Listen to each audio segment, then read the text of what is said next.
میں ایک صاحب اپنے بیٹے کو لے کر آئے. انہوں نے کہا کہ یہ جو بچہ ہے یہ سب کچھ چھوڑ کے، کاروبار تعلیم چھوڑ کے فلاں جگہ پہ جہاد کرنے جا رہا ہے، اور بالکل نوجوان آدمی تھا. تو میں نے اس بچے سے بات چیت شروع کی. تو میں نے کہا بھائی آپ والدین کو سب کچھ چھوڑ چھاڑ کے جا رہے ہیں. تو انہوں نے کہا کہ یہ تو اللہ کا حکم ہے کہ اگر مغرب کی قید میں ایک خاتون ہو تو مشرق سے مغرب تک مسلمانوں کے ہر بالغ شخص پہ جہاد فرض ہو جاتا ہے، اور بیٹے کو باپ سے پوچھنے کی اجازت نہیں ہوتی. تو میں تو اس کے مطابق جا رہا ہوں.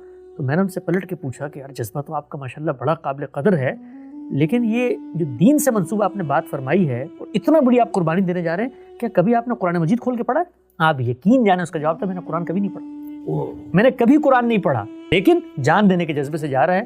ان لوگوں کے بارے میں ایک بڑے حاذق طبیب نے کہا تھا نفسیات انسانی کے کہ اللہ نے ان لوگوں کو عقل کی جگہ بھی اخلاص دیا ہوا ہوتا ہے. ان چیزوں پہ غور و فکر کرنا چاہیے. وہاں بھی محض نیت کے اخلاص کی وجہ سے جانے تک قربان کر دیتے ہیں، لیکن غور نہیں کرتے کہ بھئی اللہ کی ہدایت ہے تو اللہ کے پیغمبر نے بتائی ہوگی نا.